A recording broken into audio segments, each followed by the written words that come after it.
महाराष्ट्र, आवाज महाराष्ट्राचा।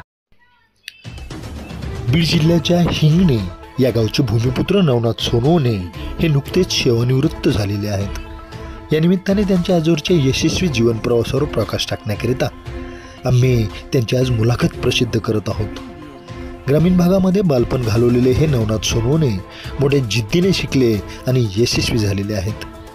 बीड जिल्ह्यामध्ये त्यांनी मोठ्या प्रयत्नामधून शिक्षक होण्याचे स्वप्न पूर्ण केले आणि शिक्षण क्षेत्रामध्ये त्यांनी मग लक्षवेधक कार्य करून लोकांचे लक्ष केंद्रित केले। शिक्षण क्षेत्रामध्ये यामुळे त्यांचे नाव झाले।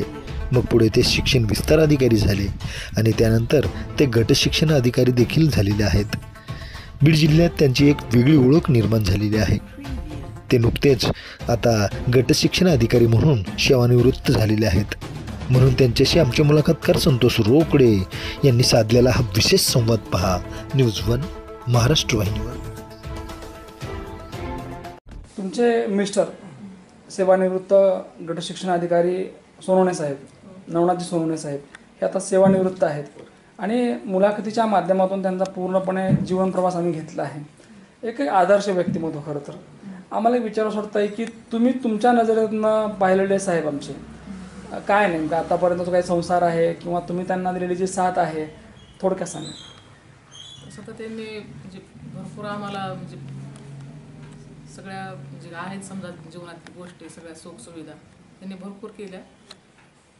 ज्याप्रमाणे ते अधिकारी म्हणून वावरले समाजामध्ये नाही का, एक चांगले अधिकारी म्हणून त्यांची एक छाप आहे, ओळख आहे नाही का, पण त्याचबरोबर जी घरची जबाबदारी असते मुलांना शिकवणं, मुलांकडे लक्ष देणं, एक आई म्हणून तुम्ही तितक्याच ताकदीने ती भूमिका निभावली खरं तर ते सांगा। काय करतात तुमची मुलं? मुलं मोठा MD सायकॅट्रिक आहे आणि लहान MD आर्थो MS आर्थो आणि मुलगी BHMS आहे। मुलांना आपण कसं घडवलं ते सांगा, कारण एक आई म्हणून जी भूमिका असते ना ते खरंच अगदी महत्त्वाची भूमिका करते तुमची। एक आई म्हणून आता म्हणजे आतापर्यंत लेकरांची आपण घेतलेली काळजी किंवा घराची घेतली काळजी ते सांगा। ते सगळ्याची आई घेतात काळजी, मी पण तीच केली, फक्त पण सरांनी आम्हाला म्हणजे कोणती असं उणीव त्यांनी जाणून दिली नाही। जे काय लागण समजा सुखसुविधा सगळं त्यांनी भरपूर केलं आणि स्वतः आपलं मात्र खूप दूर त्यांनी प्रवास केला, म्हणजे माजलगाव म्हणा, धारूर, केस आणि आम्हाला लातूरला ठेवलं शिक्षणासाठी, गेवराई, म्हणजे भरपूर त्यांनी मदत केली। कोणतीही म्हणजे असं मुलांना जे काय असेल सुखसुविधा भरपूर त्यांनी दिल्या। असं म्हणतात की आजसाठी केला होता अट्टास की शेवटचा दिस गोड जावा। आज साहेब सेवानिवृत्त आहेत, अगदी कुठल्या प्रकारचा दाग नाही, उलट तारीफ आहे, प्रशंसा आहे आणि लोकांच्या मनात त्यांनी घर केलंय। तेच नाही तर लोक म्हणतात की साहेबांनी पैसे नाही कमवले तर माणसं कमवली। तुमचं काय म्हणणं सांगा? ते तर आहेच खरं, त्यांनी माणसं तर कमवलीत आणि त्यांच्या जी माणुसकी त्यांनी जे दाखवली कालच्या त्यांच्या सेवानिवृत्ती कार्यक्रमात दिसून आली। इतकं भरपूर लोकांनी प्रतिसाद दिला। नवनाथ विठ्ठलराव सोनवणे गट शिक्षण अधिकारी सेवानिवृत्त हे नाव या बीड जिल्ह्याला चांगलंच परिचयाचं आहे। मागच्या अनेक वर्षापासून एक सहशिक्षक ते अधिकारी हा त्यांनी प्रवास पूर्ण केला आहे आणि या प्रवासामध्ये आपल्याकडनं जे देता येईल ते देण्याचं निश्चितच चांगलं काम केलं आहे। आपण जेव्हा चांगलं काम करतो तेव्हा त्याची तारीफ होते, दखल घेण्यात येते आणि मग अधिकारी कसा असावा तर सोनवणे साहेबांसारखा असावा। कारण काय असतं की चांगली माणसं असणं फार गरजेचं असतं, कारण या चांगल्यांकडूनच चांगलं व्हायलेलं असतं। आज सेवानिवृत्त आहेत, मनामध्ये अनेक भाव आहेत, अनेक भावना आहेत आणि या पूर्ण आयुष्याचा जो अल्बम आहे तो आज उलगडून पाहायचा आहे। कारण माणसानं पुढं जावं पण एक वय ठरलेलं असतं, जिथं थांबायचं असतं, जिथं मागे ओळून पाहायचं असतं आणि मागे ओळून पाहणे आणि त्यावर प्रकाश टाकणे म्हणजे मुलाखत असते। सर, मुलाखतनामा या महाराष्ट्रातील लोकप्रिय कार्यक्रमात तुमचं स्वागत। आज सेवानिवृत्त आहात, रिलॅक्स आहात, आज कुठलंही काम नाही आता नाही का, आज ऑफिस पण नाही, आज निवांत आहात। पण आज या निवांत क्षणी ज्या वेळेला आयुष्याचं पहिलं पान आठवतं म्हणजे हिंगणी हे गाव तुमचं धारूर तालुक्यातील गाव, गावाकडची माणसं, गावचा शिवार, कुटुंब, आई वडील, नेमकं पहिलं पान काय ते सांगा. मी हिंगणी बुद्रुक, तालुका धारूर, जिल्हा बीड या गावचा रहिवासी आहे आणि माझा जन्म हा 1 ऑक्टोबर 1966 रोजी झाला. त्यानंतर माझे वडील मुख्याध्यापक होते. जिल्हा परिषद प्राथमिक शाळा केंद्रीय मुख्याध्यापक, जिल्हा परिषद केंद्रीय प्राथमिक शाळा मोखेड या ठिकाणी तिथून सेवानिवृत्त झाले. परंतु ते शिक्षक असतानाही त्यांनी सर्व मुलं ही जिल्हा परिषद शाळेतच घातली. मी माझं ॲडमिशन जिल्हा परिषद शाळेत झालं. 1ली ते 4थी पर्यंत जे प्राथमिक शाळेत शिक्षण झालं ते आहे जिल्हा परिषद माध्यमिक शाळा हिंगणी बुद्रुक. माझं 10वी 14 वर्षात झाली. 1981ला माझी 10वी झाली. त्यानंतर मी बलबीर महाविद्यालय बीड या ठिकाणी 11वीला प्रवेश घेतला. सर थोडं मागे वळूया. तुमचे वडील एक आदर्श शिक्षक नाही का, आणि आयुष्यभर त्यांनी आदर्शवाद शिकवला.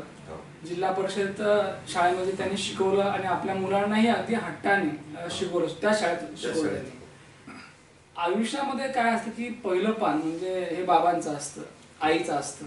आम्हाला ऐकायचं की तुमचे आदर्श वडील, आदर्श शिक्षक असलेले वडील तुमचे हे कसे होते नेमके, आणि त्यांनी तुम्हाला कशा प्रकारे घडवलं.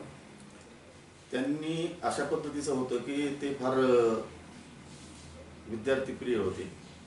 तेही माझे गुरु होते आणि त्यांनी कधीही आयुष्यामध्ये एकही रजा घेतली नाही. एकही वैद्यकीय रजा नाही, एकही अर्जित रजा नाही, कोणत्याच प्रकारची रजा नाही. काही क्षणी किरकोळ रजा घेतल्या असतील पण एकही नाही. आणि त्यांची सेवा त्यांनी अतिशय प्रामाणिकपणे केली.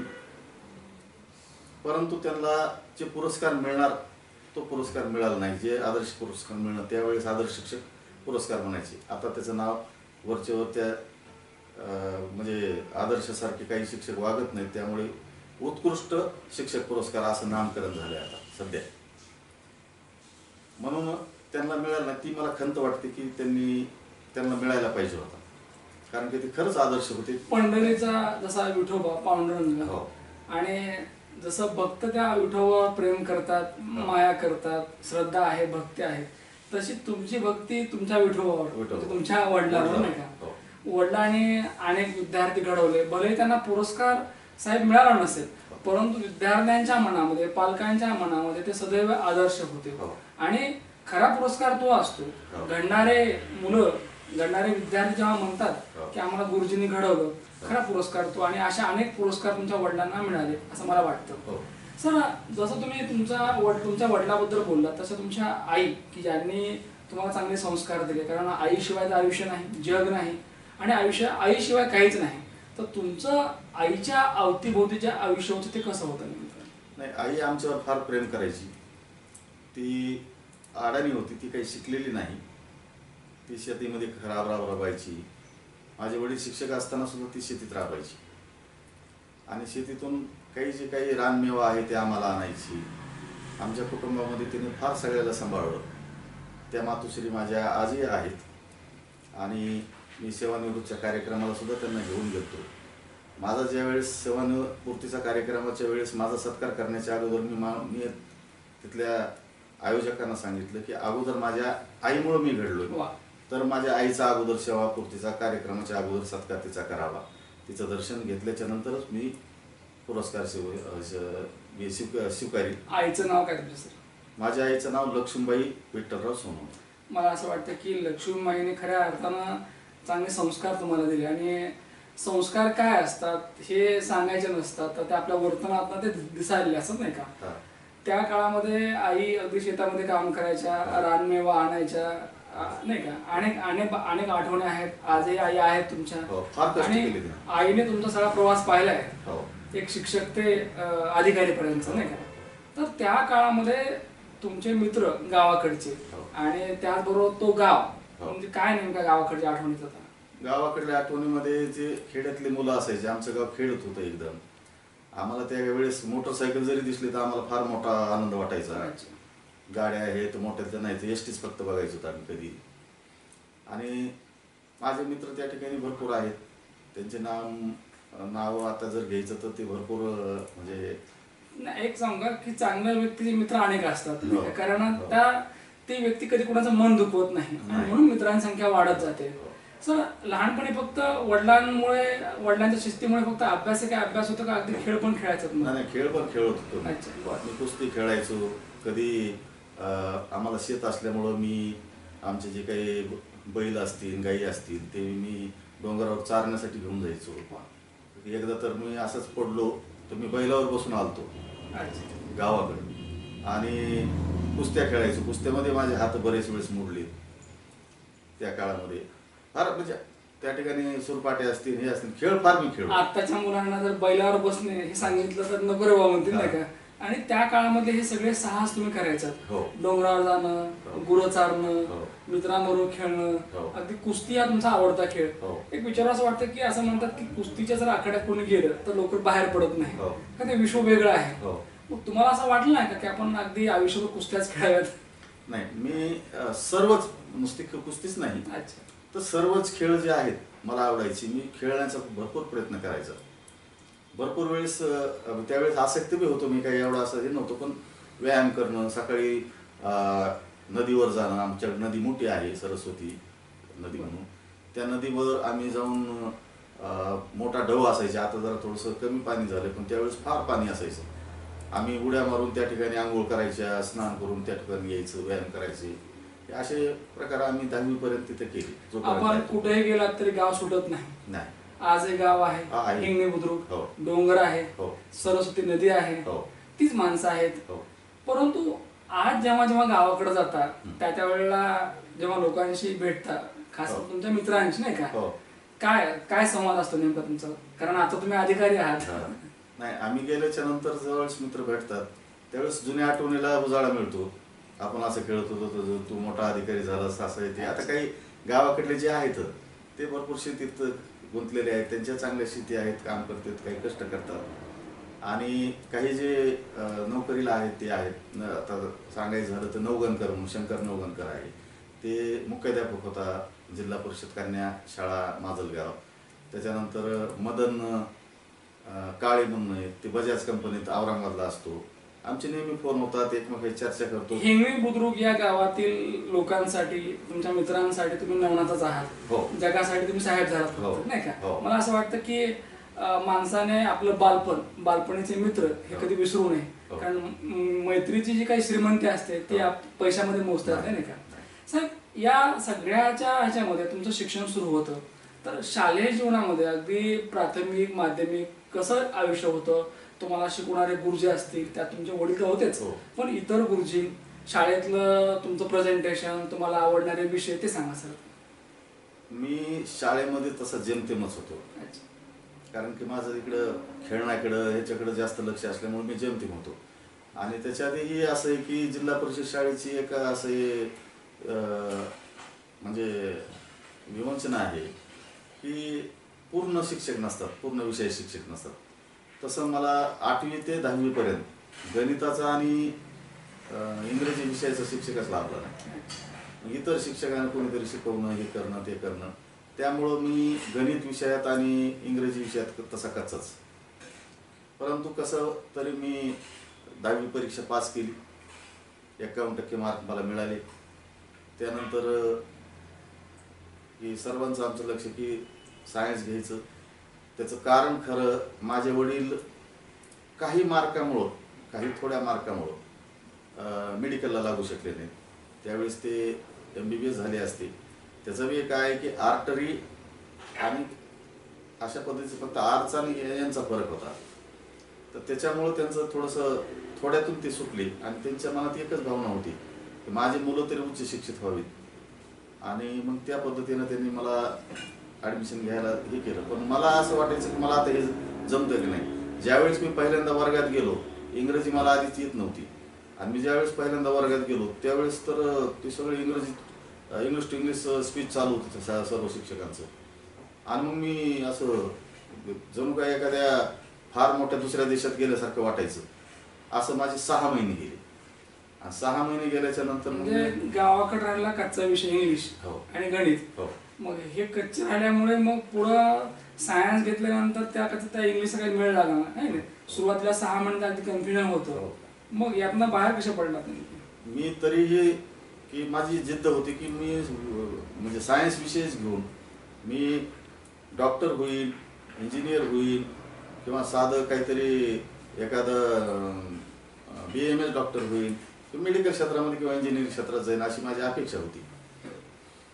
परंतु परिस्थिती अशी होती की बुद्धिमत्तेच्या पुढे कोणी काही करत नाही आणि त्यामुळं मला जमलं नाही. त्यावेळेस मी 12वीला नापास झालो. नापास झाल्याच्या नंतर मला पुन्हा त्यावेळेस फॅशन होती रिपीट. खरं तर नापासच झालो पण रिपीट फॅशन होती. कुणी काय म्हणलं काय कर रिपीट करायला लागलो. मला मेडिकलला जायचं हे ते पण माझ्या मनात होतं मी किती कच्चा आहे म्हणून मी ते 2 वर्षे इंग्रजीचं ट्युशन लावलं. मी साध्या गोष्टी समजून घेण्याचा प्रयत्न केला. गणिताच्या बाबतीत मी साध्या गोष्टी समजून घेण्याचा प्रयत्न केला. तरीही मी दुसऱ्या वेळेसही नापास झालो. त्यावेळेस मी दुसऱ्या वेळेस बर्मिंग कॉलेज सोडलं. मित्र दुसरे मिळाले. वैद्यनाथ कॉलेजला 12वीला दुसऱ्या वर्षी आलो. तिथेही नापास झालो. त्याच्यानंतर मी शेवटी आता आपण किन्नर होऊन ड्रायव्हर व्हायची माझी अपेक्षा. मी म्हणजे शिक्षण नकोच वाटायला लागलं. आणि मग मी मुंबईला जाण्यासाठी एक ट्रक ड्रायव्हरशी चर्चाही केली. मला किन्नर म्हणून घ्या, मला ट्रक शिकायची हे ते. आणि त्यावेळेस पळून जाण्याच्या ह्याच्यामध्ये माझे मामा महादेव साळुंके ते म्हणले तसं काय करू नको, गप उगत असं तसं. मग त्याने मला नेलं वापस आणि घरी गेलो. मग माझ्या वडिलांना सांगितलं असं आणि माझी खरी उत्क्रांती झाली म्हणजे माझे मेहुणे तुकाराम पवार ते इंजिनिअरिंगला Guru Gobind Singhji college engineering college नांदेडला ते होते. ते म्हणजे मी घेऊन जातो. म्हणजे सोनवणे साहेब मामाचं भेटलं नसते हो. तर तुम्ही बरोबर अगदी ट्रक ड्रायव्हर झाला असं. ड्रायव्हर हो परफेक्ट ड्रायव्हर. असं म्हणतात की मामा नेहमीच मागा असतो. मागा असतो आहे आहे का नाही. म्हणजे तुमचे मामा हे कामापुरते मामा नव्हते तर कामाचे मामा होते. कामाचे मामा. अच्छा. म्हणजे मामा भेटल्यामुळे तुम्ही परत टर्निंग पॉईंट चांगल्या ट्रॅकवर आलात खरं. पुन्हा मी याला नांदेडला गेलो. फार अभ्यास केला. त्यावेळेस मला त्या काळात काही एवढं पर्सेंटेज मिळत नव्हतं.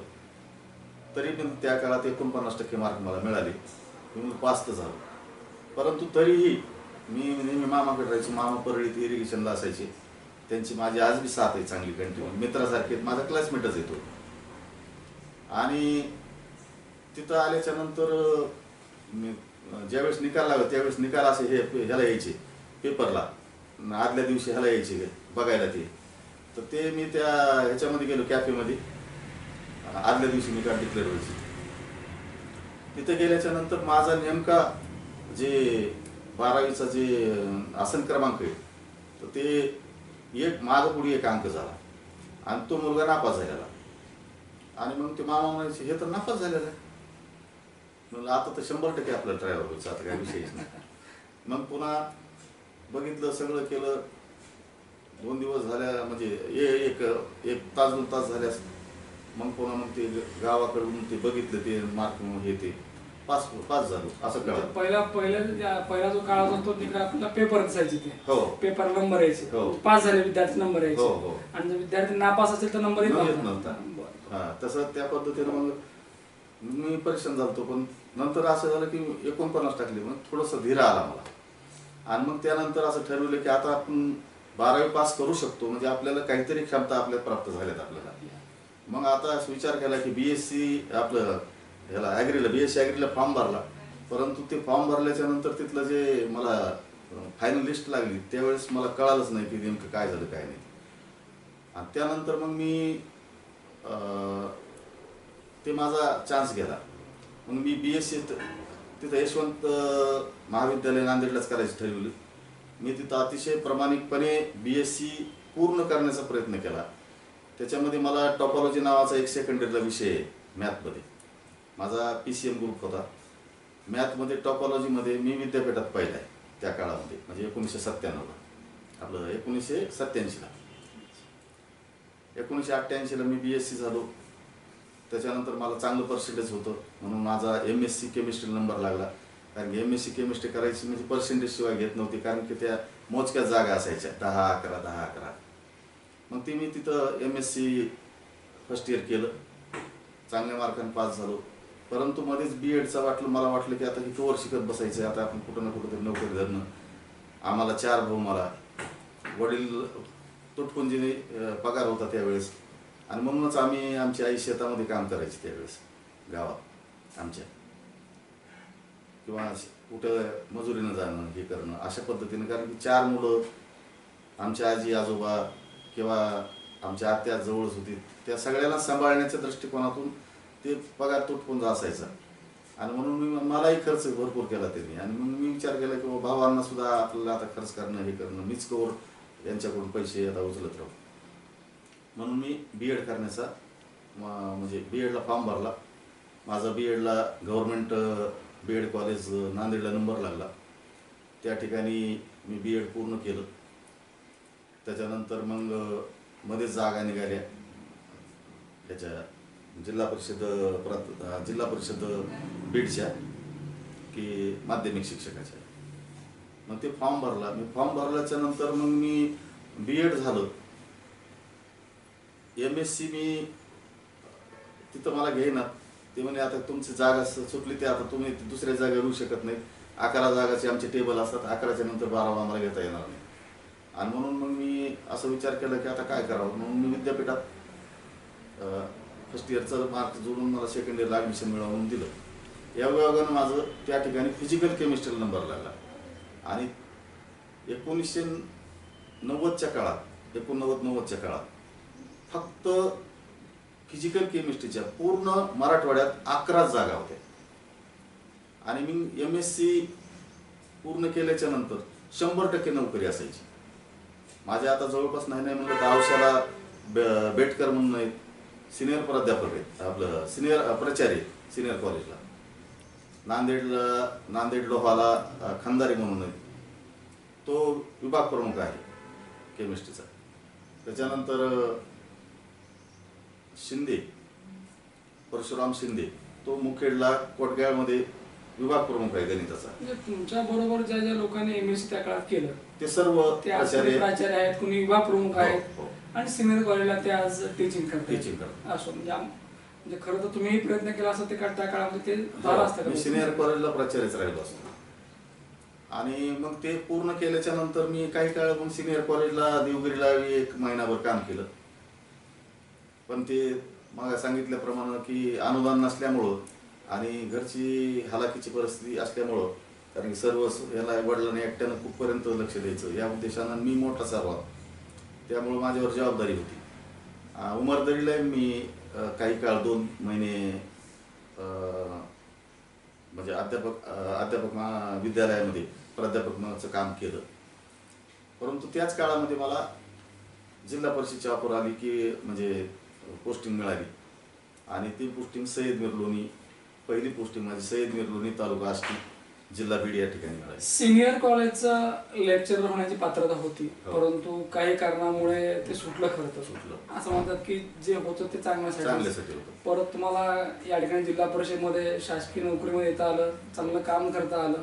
मला असं वाटतं साहेब की पैशापेक्षा सुद्धा तुम्ही जे काम जे केलेलं आहे आतापर्यंत अधिक मोठं आहे खरं काम हे. मला एक विचार असं वाटतं की एक सहशिक्षक म्हणून तुमचा आवडीचा विषय खरं तर गणित आहे की नाही. आणि गणित त्या काळामध्ये त्याने आज आहे. खरं तर गणित समजलं तर फार सोपं आहे आणि नाही समजलं तर फार अवघड आहे. आणि अवघड वाटणार आहे गणित त्या काळामधलं तुम्ही जे शिकवलं, जे रिझल्ट दिले, खरं तर बऱ्याच वेळा तुमचा रिझल्ट हा 100% आहे, 97% आहे. तर गणित या विषयाचे शिक्षक म्हणून तुमची जी लोकप्रियता होती त्या काळातली किंवा जो रिस्पेक्ट तुम्हाला मिळाला तो तुमच्या मेहनतीचा आहे खरं तर. तर काय आहे नेमकं म्हणजे एक सहशिक्षक म्हणून तुम्ही केलेलं काम आम्हाला ऐकायचं. आता जिल्हा परिषद शाळेमध्ये कसं आहे की काही कच्चे मुलं असतात, 100% निकाल लावणं तेवढं सोपं नाही. आणि पहिली ते 7वी पर्यंत सहसा माध्यमिक शिक्षकाचा संबंध येत नाही. 8वीला ज्यावेळेस मुलं आले त्यावेळेस मी बऱ्याच मुलांचं बघितलं तर त्यांना साधी उजळणी सुद्धा येत नव्हती आणि साधी बेरजावाजाबाकी येत नसत. आणि म्हणून मी सांगितलं की 8वीचा मुलगा आज 9वी 10वीला येणार आहे. म्हणून मी 8वी 9वी 10वीला पहिले 15 दिवस त्यांच्याकडून उजळणी काढून घ्यायचो. जसं की पहिलीला सुरुवात होती, मराठीत काढायचं, देवनागरीमध्ये काढायचं, इंग्रजीत काढायचं, सगळे 100पर्यंत. ते पुन्हा लिहून मराठीत लिहायला लावायचं 1, इंग्रजीमध्ये लिहायचं 1, 2 अशा पद्धतीचं. हे असं 2 दिवस करायचो मी. आता त्यामुळं त्यांना ते ताबडतोब जमायचं, कारण की 7वीपर्यंत तिथपर्यंत आले म्हणजे ते समजदार होते. पण तरी मी तिथून घ्यायचं सुरुवातीला. त्याच्यानंतर 2 दिवस झाले की मग मी त्यांना साधी बेरीज आणि साधी वजाबाकी 1 दिवस घ्यायची. म्हणजे साधी म्हणजे एकदम हे 1 आणि हे अधिकचं चिन्ह, हे 1 आणि 1 किती 2, किंवा गोट्या 1 गोटी 2 1 गोटी असे 2. त्याच्यानंतर द्विसंख्या 25 अधिक 12. मग त्याला तेच सांगायचं, हे इकडे इकडे सांगायचंच नाही त्याला. वरचे 5 खालचे 2, हे 5 गोट्याने हे 2 गोटे किती झाले 7, हे 7ले. मग हे किती पुन्हा 1 आणि 1 2. ज्याला गणित जमलं त्याच्या आयुष्याचं सोनं झालं. आणि आयुष्याचं सोनं करण्यामध्ये माहेर असलेले सोनवणे सर. कारण बऱ्याच वेळा बघा सर तुम्ही की बाकी विषय जमतात पण गणित जमत नाही, डोक्यात घुसत नाही लवकर, नाही का. बऱ्याच वेळेला आपण त्याचे काही व्हिडिओ पाहतो, आपण ऑडिओ व्हिडिओ पाहतो, आपण काही गाईड आणतो, बरेच पुढे करतो आपण. पण गणित विषयाचे गुरुजी जोपर्यंत शिकवत नाहीत, ज्या स्टेप्स पायऱ्या, तोपर्यंत ते काही क्लिअर होत नाही. आणि शिकवत असताना जर भाग ग्रामीण असेल तर ते फार मोठं चॅलेंज असेल. तुम्ही अनेक युक्त्या वापरल्या, अनेक स्किल वापरले आणि त्या विद्यार्थ्यांकडे ते करून घेतलं. सर मला असे काही उदाहरण सांगा त्या काळातले की जो विद्यार्थी अगदी शून्यच होता खरं तर, नाही का, आणि त्या शून्यापासून सुरू झालेला प्रवास तो 100पर्यंत आला खरं तर. असे काही आहेत का? आहेत भरपूर विद्यार्थी असे. रामेश्वर बारग जे आहे त्या विद्यार्थ्यालाही काही जमत नसायचं. त्यानं मला एक लेख टाकला, तुम्हाला दाखवतो. त्याने सांगितलं की सर तुमच्यामुळेच आम्ही घडलो आणि आज तो चांगला शिक्षक आहे. त्याला पुरस्कार बी काल मिळाला. दुसरा जो आहे तो गवळी आहे, त्या गवळी तो प्राध्यापक आहे, सिनियरला प्राध्यापक आहे. असे बरेच लोक आहेत, सांगण्यासारखं भरपूर आहे. एक तर असा होता की त्या वडिलांनाही सोडून दिलता आणि सगळ्यांना सोडून दिलता, इतका आगाव असणारा विद्यार्थी श्रीकृष्ण सोळंके म्हणून. त्याचे वडील सांगायचे हे एकुलता एक 7 मुलीवर झालेला, म्हणजे त्याला सगळ्यांना रिलीव्ह करून टाकलं होतं. हो रिलीव्ह कायमचं. हो 7 मुलीनंतर झालेला. त्याच्यामुळे ते आई वडिलाचाही लाडका सगळं. परंतु त्याचे वडील बी मला म्हणायचे त्याला काय बोलायचं नाही, काय करायचं नाही. तरी मी त्याला दिसला की असा चोपायचो, चल शाळेत यायचं. वडिलांना सांगितलं की बघ शाळेत यायचं, काम करायचं. आणि तो 10वी पास झाला आणि विशेष करून ते निव्वळ वाया गेलेला होता. निव्वळ म्हणजे मी म्हणतो तसा विद्यार्थीच बघितला नाही. आज तो मिलिटरीमध्ये आहे आणि मला कधीही आलं की माझं दर्शन घेतल्याशिवाय जात नाही. मी घडलो सर तुमच्यामुळेच. असे बरेच विद्यार्थी, सांगण्यासारखे भरपूर विद्यार्थी. ज्या वेळेला आपण शिक्षक म्हणून काम करतो तसं तर मला अगदी आवर्जून प्रेक्षकांना सांगायला आवडेल की बीड जिल्ह्याला साहेबांची ओळख म्हणजे अगदी अधिकारी. परंतु अधिकारी असलेले साहेब आमचे यांनी सहशिक्षक म्हणून काम केलं आहे, गणित या विषयाचं अध्यापन केलं आहे, अनेक विद्यार्थी घडवले. आणि अधिकारी झाल्यानंतर सुद्धा या ठिकाणी एकही दिवस घरी न बसता किंवा अगदी शाळेपासून दूर न राहता दररोज कुठल्या ना कुठल्या शाळेला व्हिजिट देणं, शिक्षकाशी संवाद साधणं, विद्यार्थ्याशी संवाद साधणं आणि आपल्या केंद्रातील, आपल्या तालुक्यातील शाळा दर्जेदार कशा होतील यासाठी सतत प्रयत्न केले. आणि त्याचमुळे अनेक शिक्षक या ठिकाणी त्यांना अगदी रिस्पेक्टली पाहतात, त्यांच्या अनेक सहकारी रिस्पेक्टली पाहतात आणि त्यांचे विद्यार्थी तर कायम त्या विद्यार्थ्यांकरता ते आदर्श गुरुजीच आहेत. सर चांगलं अध्यापन केलं, चांगले विद्यार्थी घडवलेले विद्यार्थी आजही भेटतात, नाव घेतात. आणि मला असं वाटतं की तुम्हाला तुमच्या आयुष्यातले जे काही पुरस्कार भेटले त्याहीपेक्षा हे पुरस्कार खूप महत्वाचे आहेत, नाही का. आता आम्हाला ऐकायचे की एक गुरुजी अधिकारी कसे झाले आणि गुरुजी ते अधिकारी नेमका प्रवास काय? मी त्यानंतर हिंगणीला 93ला आलो. त्याच्यानंतर तिथून 2005ला मी तिथं 5 पर्यंत काम केलं. त्या ठिकाणी शिक्षक म्हणून काम केलं, काही वेळेस प्रभारी मुख्याध्यापक म्हणून काम केलं. त्याच्यानंतर जिल्हा परिषद माध्यमिक शाळा सय्यद मीर युनिला मी आलो. त्यावेळेस मला या ठिकाणी रुजू करून घेत नव्हते. त्यावेळेस या ठिकाणचे गट शिक्षणाधिकारी, तत्कालीन गट शिक्षणाधिकारी माननीय डोरे साहेब होते आणि त्यांनी एक सांगितलं, मी रुजू करून घेतो पण तुम्हाला तिथला चार्ज घ्यावा लागेल मुख्याध्यापकाचा. मी म्हणलं मी नवीनच आहे सर, काय नाही, आधी चार्ज घ्या आणि नंतर रुजू करून. त्याने रुजू करणं आणि चार्ज माझ्या पाठीमागे दिलं मुख्याध्यापक पदाचं, एकत्रच ते घडलं. आणि मी त्या ठिकाणी सक्षमपणे 2.5-3 वर्षे मी त्या ठिकाणी मुख्याध्यापकाचा चार्ज सांभाळला. आणि सायगावसारखं गाव असं आहे की त्या ठिकाणचा चार्ज सांभाळणं म्हणजे फार जिकरीची गोष्ट आहे. कारण की त्या ठिकाणी जवळपास 1ली ते 10वी मराठी आणि 1ली ते 10वी उर्दू असे 20 वर्ग आहेत आणि जवळपास 30-40चा स्टाफ आहे. आणि प्रत्येकाचे स्वभाव एकमेक कसे आहेत ते आता सगळ्या सांगण्याची गरज नाही. तिथं मला तर चॅलेंजिंग ड्युटी मला वाटली. मी तिथं मुख्याध्यापक असताना आणि सहशिक्षक म्हणून 8वी ते 10वीला गणित शिकवित, त्या ठिकाणचा सुद्धा माझा 90 ते 100% निघाला. त्या ठिकाणी सुद्धा मी माझा ट्रॅक असा कमी खाली पडू दिला नाही. मी जरी असलो तर मी कोणासाठी आहे असं मी ठरवतो. मी विद्यार्थ्यासाठी आहे, ते माझे दैवत आहेत. आणि त्याच्यासाठी मी जरी अधिकारी झालो तरी मी विद्यार्थ्याच्या दृष्टिकोनातून प्रत्येकाला मार्गदर्शन केलं आणि प्रत्येकाला मी तेच सांगायचं. मी काही वेळेस तर नंतर तिथून बाहेर पडलो मी आणि मी विस्तार अधिकारी झालो. ज्या ठिकाणी कोणी शिक्षक नाही त्या ठिकाणी मी जाऊन शिकवायचो ते विद्यार्थ्याला एखाद्या वेळेस. आणि तिथंही सांगायचं, मी ज्यावेळेस प्रशिक्षण असतील, शिबिरं असतील, बैठका असतील, शिक्षण संमेलन असतील, जे काही असेल त्यावेळेस ज्यावेळेस जिथं जिथं मला शिक्षक दिसायचा त्याला मी प्रत्येकाला एक टॉर्चर पद्धतीनं उपदेश करायचो की मित्र, विद्यार्थी आपलं दैवत आहे, त्यांच्यासाठी आपण झटायचं. जर तुम्ही 1 दिवसाचा फुकट पगार खाल्ला तर वरील परमेश्वराची कृपा की तू फुकट 1 दिवसाचा पगार खाल्ला, तुम्ही मोटरसायकलवर जात असेल तर तुमचं तेवढं 2000 तुम्ही रोज कमीला त्याचं नुकसान होईल. मोटर टायर फुटून पाहणार तो आहे, कोणीतरी एक आहे. त्याच्यामुळे अनितीचं काम करायचं नाही, जे आहे ते जैसी करणी वैसी भर. मी अतिशय धाडशी आहे, पहिल्यापासून धाडशी राहिलो. मला कुणी खालीवर बोललेलं कधी खपलं नाही, त्याला मी जसंच तसं उत्तरं दिली. शिक्षक असेल, अधिकारी असेल, कुणी असेल, पदाधिकारी असला तरी त्याला सुद्धा मी त्या पद्धतीने उत्तरं दिली. मग त्याचे आहे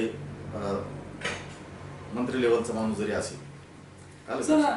विस्तार अधिकारी ते गट शिक्षण अधिकारी नाही का, या दरम्यान अनेक तालुक्यात तुम्हाला काम करता आलं. आणि एक वारा असं होतं की त्या काळामध्ये की शाळा बदलत होत्या खरं तर, आणि आजही त्या बदललेल्या शाळा ताट मानाने उभ्या आहेत. अगदी शाळेची रंगरंगोटी असेल, ISO मानांकन असेल, ई लर्निंग स्कूल असेल, यासाठी आपण जे काम केलं ते खूप उल्लेखनीय आहे. त्या कामासाठी तुम्हाला तुमची तारीफ झाली, तुमचा सत्कार झाला, सन्मान झाला आणि जिल्ह्यात राज्यामध्ये तुमच्या तालुक्याचा नंबर आलेला होता. आम्हाला ती कहाणी ऐकायची आज. मी त्यानंतर विस्तार अधिकारी माझा लेवलला झालो. काही काळ प्रतिनियुक्तीवर मी धारूरला होतो आणि त्या ठिकाणी गुणवत्तेचं मी काम तर करीतच होतो. त्याच्यानंतर माझे मुलं लातूरला असल्यामुळं मग मला कुठेतरी जवळ यावं या उद्देशानं माझा लेवल लांब व्हायला, म्हणून मी माझी बदली केजला करून घेतली. केजला आल्याच्या नंतर तत्कालीन शिक्षण सभापती माननीय बजरंग बाप्पा सोनवणे साहेब त्यांनी माझ्यावर जबाबदारी टाकली की आणि चर्चा करून आमचं ठरलं की सर, मला तुमच्याकडून रिझल्ट पाहिजे, तुमच्या ISO शाळा करायला तुम्ही पुढे जायचं. मग आम्ही जे काही शिक्षण परिषद असतील, संमेलन असतील किंवा आपण हे घेतो, गॅदरिंग घेतो, त्या गॅदरिंगमध्ये मी आव्हान करायचं, लोकांना सांगायचं की तुम्ही कॉन्व्हेंट स्कूलला किंवा इतर ठिकाणी जे मुलं घालता त्याच्याऐवजी इथंच कॉन्व्हेंट स्कूल करा तुमच्या शाळेमध्ये. ISO जर शाळा केली तर सर्व गुणसंपन्न आहेत, तिचे निकष आहेत. त्या ठिकाणी कंपाऊंड असेल, परसबाग असेल, कॉम्प्युटर असेल, त्याच्यानंतर त्याच्यावर तुम्हाला शिकायला मिळेल त्या विद्यार्थ्याला मोठ्या पडद्यावर. आणि 1ली ते 7वीच्या मुलांचे गुण असे असतात की कार्टून पाहायला त्यांना फार आवडतं.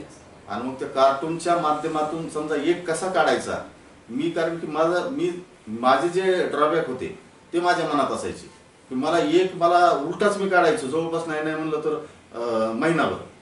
आणि त्यानं मारलं शिक्षकानं की मग पुन्हा डबलच ते दबावर. तर आता तसं नाही. मी म्हणलं की ते कार्टून बघितल्याच्या नंतर त्या कार्टूनचं एक चित्र आहे की एका ठिकाणी असं उभं राहायचं की ते लगेच हा पहा मित्रांनो, ते मला त्यांच्या आवाजाची टोनिंग वेगळी असते. पहा मित्रांनो, हा एक कसा काढायचा, हा असा असा असा असं जायचं आणि असा असा असा काढायचा. पहा मित्रांनो, एक कसा काढायचं, असा असा असा जायचं असा काढायचा. त्या मुलाच्या मनात एक दिवसात 2 दिवसात त्याच्या लक्षात येतं की हा एक असा आहे, 2 असा आहे, आणि त्याच्यामुळं पटकन त्या मुलांना त्या अक्षरांची ओळख व्हायची. आणि हे मला तिचं मी लहानपणी मला जे मला अडचणी आल्या त्या पद्धतीने मी ते सोडवण्याचा प्रयत्न केला. मी म्हणजे त्या विद्यार्थ्यापर्यंत किंवा विद्यार्थ्याला माझ्यासारखी अडचणी येऊ नये अशा पद्धतीने मी प्रत्येक ठिकाणी गेल्याच्या नंतर मार्गदर्शन करायचो. त्यांना एक सांगायचो, महिन्याचा पगार जर शिक्षकाने फुकट खाल्ला तर काय सांगता येत नाही की त्याचं वर्षाचं बघणं आहे. तुमचं 50-60 हजार तुम्ही फुकट पगार खाल्ला तर नुकसान तुमचं ताबडतोब. बऱ्याच वेळेला असं खरं बोलल्यानंतर राग येतो बरं का? राग येतो या नाही आला, बऱ्याच जणांना बोलून बी दाखवतात, नाही असं नाही. पण मी माझं कसं आहे की पहिल्यापासून भडक स्वभाव, बोलण्याचा स्वभाव, माझ्या मनात काही नाही कुणाविषयी, मनामध्ये माझे काही तळमळ आहे आपली. तळमळ आहे आणि पटकन बोलतो मी. आनंद या जीवनाचा सुगंधा परी दरवळावा. अगदी या जगामध्ये बेरंग काहीच नको, रंग असतील तर आयुष्य सुंदर वाटतं नाही का? आणि मग हेच रंग आपण जिथं शिकवतो त्या ठिकाणी सुद्धा असले पाहिजेत. कारण माझं घर रंगीत असावं, चांगलं असावं, माझं आयुष्य चांगलं असावं हे प्रत्येकाला वाटतं. मग मी ज्या शाळेमध्ये शिकवतो ती शाळा सुद्धा अगदी सुंदर असावी, त्यात सुद्धा आपण रंग भरले पाहिजे. आणि लेकरांच्या आयुष्यात जर आपण रंग भरले तर लेकरं किंवा पालक या ठिकाणी इंग्लिश स्कूल किंवा बाहेरच्या तालुक्यातल्या शाळा या शोधणार नाहीत. गावामध्ये जर आपण दर्जेदार शिक्षण दिलं तर निश्चितपणे गावातली मुलं गावातच थांबतील. पण त्यासाठी द्यावं लागतं, झोकून द्यावं लागतं.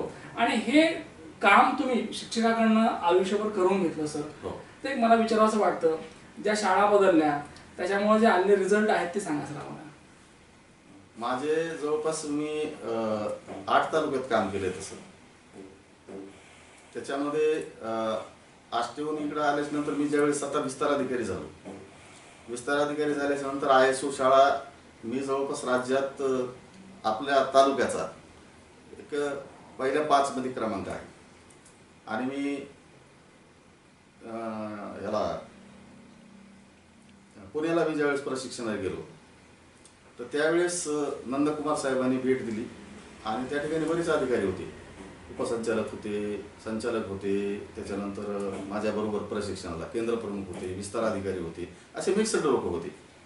आणि त्यावेळेस त्यांनी माझा सत्कार केला आणि त्यांनी सर्वांना सांगितलं की दुर्गम आणि अतिशय म्हणजे वंचित असणाऱ्या भागामध्ये ह्या माणसानं आज एवढं काम केलं, हे खरंच प्रशंसा करण्यासारखी गोष्ट आहे. आणि सर्वांसमोर माझा त्यांनी सत्कार केला.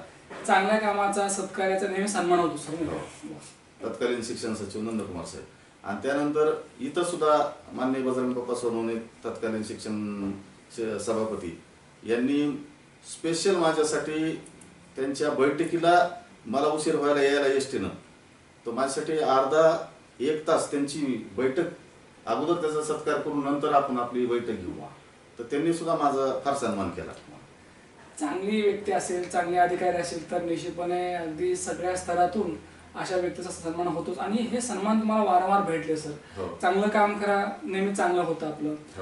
सर विचारावं वाटतं की शेवटचा जो कार्यकाळ आहे तुमचा तो गेवरामध्ये गेला गट शिक्षण अधिकारी म्हणून नाही का? तर आम्हाला काही गेवराचा अनुभव सांगा शेवटचा. त्या अगोदर मी एक त्याला ऍड करू शकतो की मला परळीचा पदभार मी केजला असताना माझ्यापेक्षा कनिष्ठ लोक होते आणि त्यांनी पदभार घ्यायची. माझी इच्छा नव्हती. तसं जर मला माझ्या मनात असतं तर मी त्यांना पदभार टिकू दिलं नसतं. मी आयुक्ताला केलं असतं, मुख्य कार्यकारी अधिकारी निवेदन दिले असते, बाराबंगडी काही केले असते. पण मला पदाचंच हे व्हायचं होतं, अधिकारी व्हायचं होतं. मला असं तात्पुरतं कुठंतरी करायचं, पुन्हा कुणीतरी आलं त्याला उतरायचं, मला ते अपमान सहन होत नाही. हा, आणि म्हणून मी घ्यायचं नाही असं ठरवलं. आपण प्रामाणिक विस्तार अधिकारी म्हणूनच काम करायचं. परंतु परळीला कुणी जायला तयार नसायचं, कारण की 3 महिन्यात 3 लोकांनी चार्ज सोडून दिले. 3 महिन्यात 3 लोकांनी. आणि मग तिथं कुणी जायला तयार नाही. आणि मग माझ्या नावानं सिनियर माणूस आहे आणि ह्याला चार्ज द्यायचा. मग ते चार्ज द्यायचं म्हणलं की मी 15 दिवस मेडिकलवर जाईन म्हणलं मी. परंतु तत्कालीन शिक्षणाधिकारी श्रीकांतजी कुलकर्णी साहेब. ते म्हणले साहेब तुम्हाला 15 दिवसासाठी तरी जावंच लागत, नाही तर मी कारवाई प्रस्तावित करेन. आणि मग मी विचार करायचो काय करावं काय नाही असं. मला 8-10 दिवस मी विचार करून बेजार झालो. शेवटी म्हणलं आता त्यांनी सांगितले 15 दिवस, 15 दिवस का होईना आपलं जसं होईल तसं काम करायचं. आणि तो पिरियडमध्ये कोविडचा, मग कुठं पोस्टिंग करणं, कुठं हे करणं, आपले काही लोकांना ड्युट्या लावणं. मग त्या काळामध्ये गेलो मी, तिथं काम केलं. काम करीत असताना त्या ऑफिस मी एवढं व्यवस्थित केलं की त्या अगोदर तर आम्ही पंचायत समितीत बसायचो, पण गट शिक्षण कार्यालय जे आहे गट साधन केंद्र, त्या ठिकाणी गेलं की नाक दाबून जायचं, नाक दाबून यायचं अशी अवस्था. त्या ठिकाणी सगळी म्हणजे संडास केलेली, अस्वच्छ सगळं, गेट पाडलेलं, त्या फरशा हे झालेल्या, वरून गळायलेलं सगळं. मग मी तिथं गेल्याच्या नंतर आणि त्या काळामध्ये ते बाला प्रकल्प असतील किंवा शाळा रंगरंगोटी करायचं, त्या काळामध्ये स्वच्छ शाळा सुंदर शाळा करायचं असं त्यावेळेस उपक्रम त्या सुरू झाले. आणि मग मी असं विचार केलं की मी ह्यांना काय सांगणार. उद्या जर म्हणलं की तुमचं ऑफिस कसं आहे तर मग ह्या लोकांना काय बोलणार. आणि म्हणून मी अगोदर ठरवलं की आपलं ऑफिस व्यवस्थित करायचं. मी सुरुवातीला गेलो, ती बिल्डिंग कोणी म्हणलं असतं की इथं ही पाडून दुसरी बांधा. मी वर गेलो, बघितलं तर जवळपास नाही म्हणलं तर 1 फूट असा थर चढलेला त्या ठिकाणी कचरा आहे. ते मी जवळपास 3 ट्रॅक्टरवरचे काढले सगळं. 3 ट्रॅक्टर काढले, फरशी केली, रंगरंगोटी केली, जवळपास लॉन्च केलं, त्याच्यानंतर तुमचं घरवण केलं. ते लोक येत होते म्हणून त्या कंपाऊंडवर मी तारा टाकल्या की तिथून आता येणार नाहीत म्हणून कुणी यायचं नाही. गेट व्यवस्थित करून घेतलं. त्याच्यानंतर वाचन कट्टा तयार केला. त्याच्यानंतर गांडूळ खत निर्मितीचा प्रकल्प तयार केला. म्हणजे त्या ठिकाणी सगळ्यात जास्त माझं योगदान ऑफिस चांगलं करण्यासाठी माझंच राहिलं, जे माझ्या अगोदरही कोणत्या गट शिक्षणाने केलं नाही. कारण त्याचं कारणच मला ती अवस्था दिसली. आणि माझ्यानंतरही कोणी करणार. माझं जे काही केलंय ते आज बी जाऊन पाहू शकता. मी जे केलंय ते टिकून ठेवा एवढीच माझी सदिच्छा आहे. मैं पॉप्युलर नहीं होना चाहता, मैं बस सूरत बदलना चाहता. सूरत बदलना चाहता. मला असं वाटतं की हे आपण केलं पाहिजे नाही का. हो. आणि ते तुम्ही प्रामाणिकपणे केलं आहे. आता आम्हाला सर गेवराई येथे गट शिक्षण अधिकारी म्हणून जे कार्य आपण केलं आहे, आम्हाला तो कार्यकाळ ऐकायचा होता. मग त्या ठिकाणी माझं मग पदोन्नती झाली. पदोन्नतीनंतर मग मी गेवराईला गेलो. गेवराईला गेल्याच्या नंतर बरेच लोक म्हणायची इथं फार चॅलेंजिंग आहे, असं आहे तसं आहे. परंतु मी 1 महिना 15 दिवस त्या ठिकाणी थोडंसं सो काम केलं. मी सगळे आपलेशी केले. सगळे पदाधिकारी असतील, त्या ठिकाणी काम करणारे अधिकारी असतील. त्या मागलच्या माझ्या सेवापूर्तीच्या कार्यक्रमामध्ये सुद्धा माननीय तहसीलदार कोबणे साहेब, माननीय गटविकास अधिकारी कांबळे मॅडम यांनी फार माझी प्रशंसा केली आणि फार माझ्याविषयी चांगले गुणगान गायले. की त्यांनी सांगितलं की लोकसभेच्या इलेक्शनमध्ये आम्हाला मनुष्यबळ पुरविणारा सर्वात जास्त मोठा जो विभाग असेल तो शिक्षण विभाग आहे. आणि सोनवणे साहेबांना अशा पद्धतीचं नियोजन केलं की आम्हाला पूर्ण लोक दिले. स्वीपचं काम सुद्धा त्यांनी अतिशय चांगल्या पद्धतीने केलं. वेळोवेळी मला सहकार्य केलं. त्याबद्दल मी धन्यवाद देतो साहेब. अशा पद्धतीचं त्यांनी वक्तव्य केलं. मला फार समाधान वाटलं की कमीत कमी आपण काम केल्याची दखल अधिकाऱ्यांनी कोणतरी घेतली आणि ती घ्यावी. आणि मग त्या पद्धतीने मी तिथं कामाला सुरुवात केली. सगळे जे शिक्षक असतील किंवा त्या ठिकाणी असणारे आमचा गट शिक्षण कार्यालयातला जो स्टाफ असेल किंवा माझे सहकारी जे मित्र असतील, धनंजय शिंदे असतील, काळम पाटील असतील, प्रवीण काळम पाटील, त्या ठिकाणी तडेकर म्हणून आहेत, देशमुख आहेत, असे बरेच आहेत, पवळ आहेत, भारती आहेत, असे बरेच लोक आहेत त्या ठिकाणी. काळे आहे, इंगोले आहे, जवरे आहे, त्याच्यानंतर ती गायकवाड मॅडम आहे. हे सगळ्या लोकांनी एवढं मला सहकार्य केलं की त्यांनी सांगायचं साहेब तुम्ही सांगा, आम्ही तुमच्या पाठीमागे आहे. आणि त्यांना मी नियोजनबद्ध सांगायचो असं ना असं करायचं. कारण की एकटा माणूस 10 कामं ॲट अ टाइम आल्याच्या नंतर त्याचं नियोजन कसं करावं ह्याच्यातच खरी कसोटी असते. आणि त्या नियोजनाप्रमाणे मी काम केलं. त्या ठिकाणी सुद्धा मी फार गुणवत्ता वाढवली. आलेला प्रत्येक ह्याच्यामध्ये पहिल्या 5 मध्ये राहायचो मी तालुक्यात. आणि सर्वात मोठा तालुका म्हणजे गेवराई.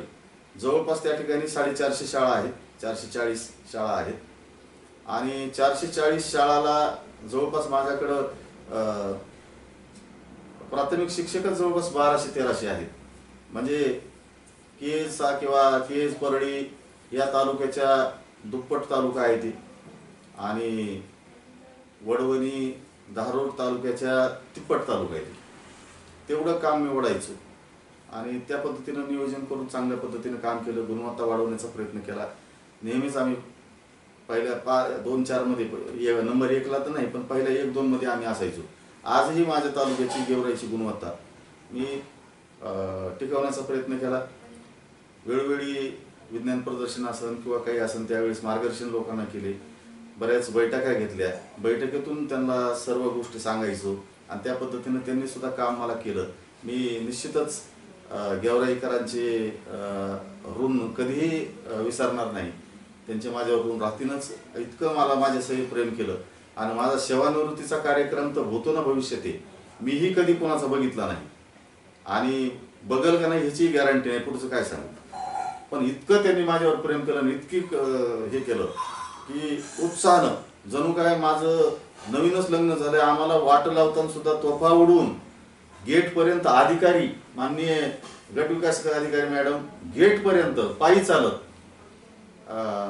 रस्त्यापर्यंत सगळेच माझे विस्तार अधिकारी असतील, माझे सहकारी तिथले सगळे असतील, निश्चितच मी त्यांचा आयुष्यभर ऋणी राहील.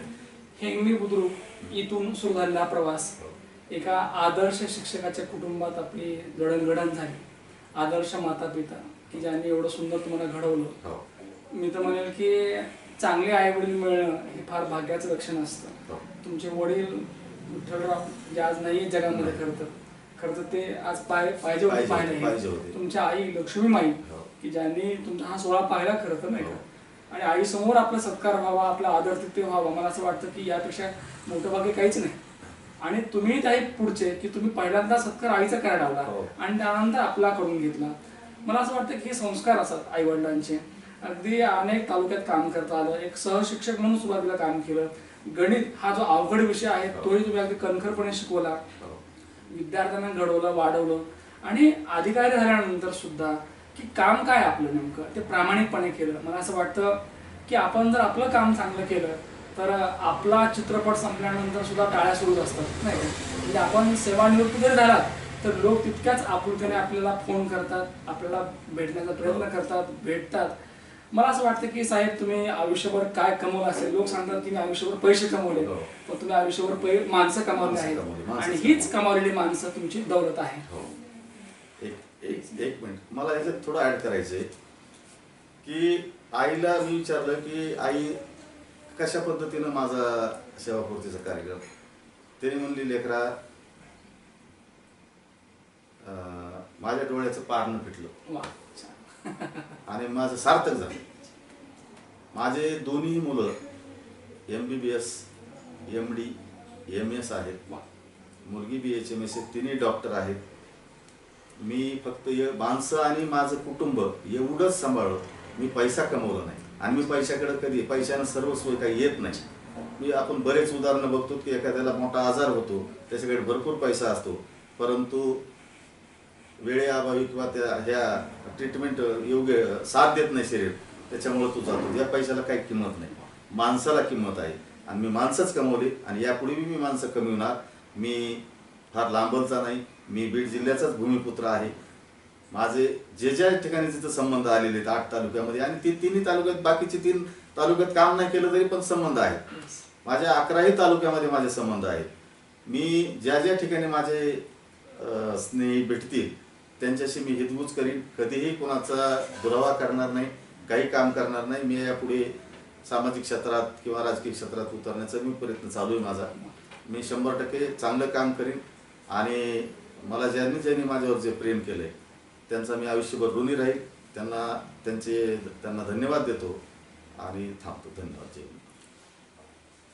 आयुष्यभर चांगलं काम केलं, लोक जोडली खरं तर, कारण तोडणं सोपं असतं, जोडणं फार अवघड असतं. आणि मग हे जोडण्याचं काम साहेबांनी केलेलं आहे. अगदी स्वतःचं जे कुटुंब आहे, मुलांना घडवलं, मुलं शिकली, आज वैद्यकीय क्षेत्रात ते काम करतायत. कधी काळी आदर्श शिक्षक विठ्ठलराव सोनवणे यांना वाटायचं की आपण डॉक्टर आहोत, त्यांना होता आलं नाही.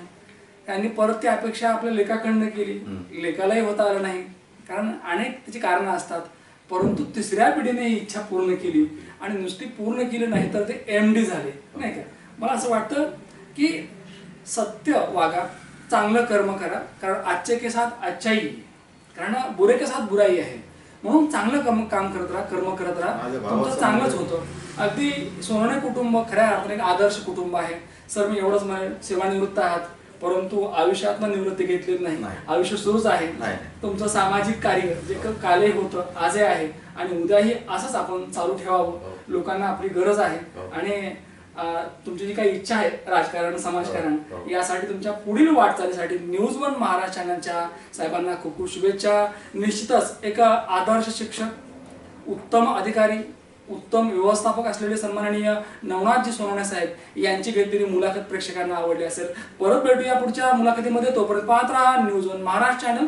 धन्यवाद. बोल बोल बस.